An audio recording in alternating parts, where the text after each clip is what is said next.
Hey guys, so today I was going to do a Draw My Life. I've wanted to do one for a while, let you guys get to know me a little bit more, so why not? So my dad and mom, they met, they fell in love, got married.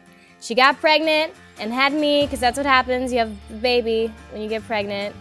And then BAM! There I was so cute, I looked like the Gerber baby, but I cried all the time. I was colicky, I cried for months. I don't know how my parents survived. I always had a lot of animals. I didn't have siblings, but I called all the dogs and cats I had my fur and feather covered siblings. And I spent a lot of time outside playing imaginary games. I would climb trees. I had a tree called Grandmother Willow, like Pocahontas, and she had this cool branch on the bottom, and I loved her a lot and spent a lot of time just outside making things up for fun. I was really close with both of my parents. I just had a really open relationship with both of them, and we talked about every single thing.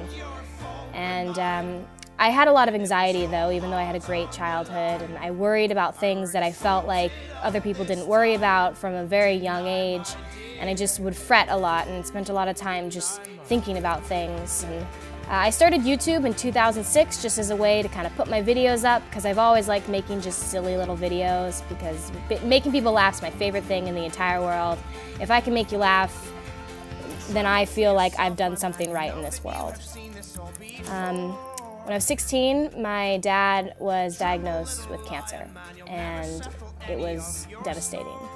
But he shaved his head, and he actually thought that he looked cool, so at least he had a sense of humor about it. Hearing the word cancer, I just immediately felt like I was underwater and everything was going slow motion. I just couldn't believe that this was happening. It didn't seem real. And so he started chemo, and meanwhile I was doing pageants, and I had a pageant, but he was too sick to come see me. But he called me before the finale. I got a phone call from him, and it turned out that his doctor had called, and his stage 4 non-Hodgkin's lymphoma was in remission. And it was the happiest moment ever. I can't even describe to you how I felt. I was crying and smiling, and my mom and I were just in tears. And I went out on stage, and I was glowing. I was straight up glowing, because I felt like I had just won the lottery. And I ended up getting first runner-up, which was the best I had done in a pageant thus far, and it was just the best. But my dad was still getting sick, so he had surgery, and they found another tumor. He had gallbladder cancer in addition.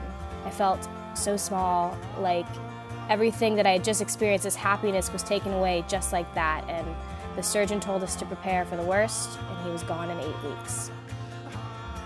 I just felt like everything had been sucked into a black hole. My mom was super depressed, and she couldn't get out of bed, and I didn't really know what to do. Then I entered into my first relationship very shortly after my dad passed, and my mom was pretty worried about it. She didn't want me to go too fast and thought I was sort of just covering up my grief, and ultimately, mother knows best, but I saw myself falling into this pit of depression, or, you know, falling in love, and I wanted to fall in love, but it burned hot and fast, and when we broke up, I felt so isolated at school, like I didn't really belong anywhere, I didn't have a core group of people, and I was depressed. And always make sure you ask for help. There is somebody there to help you, I promise, even if it's just me.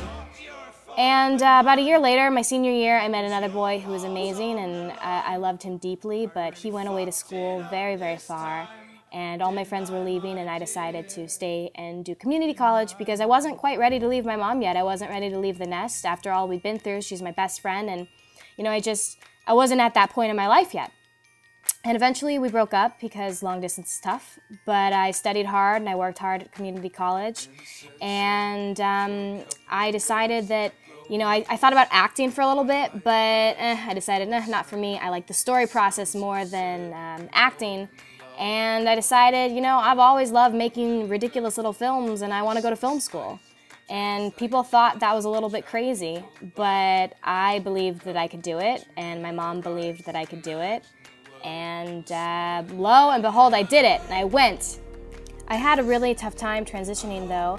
I missed my mom and my home and sort of everything that I knew, and I sort of also was grieving my dad, because he wasn't here for this huge milestone, and it was just bringing back all these feelings before, and I became very depressed actually.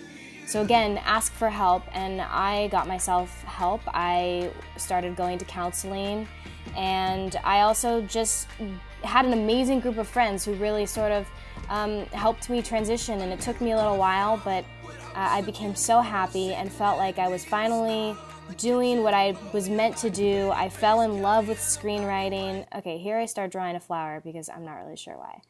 But it was just something that it took some time. So for those, you know, college is an amazing, amazing time, but sometimes it takes you a little while to really enjoy it. And I know that my dad is very proud of me, and I'm at a really good place in my life, and I love you guys, and I think this might be the happiest I've ever been. And thank you for indulging me in this little story. And again, what am I drawing there? I don't know. But I'm not an artist. In case, did you guys know I'm not majoring in art? Okay, bye! Imagine the world a little smaller tonight, and I hope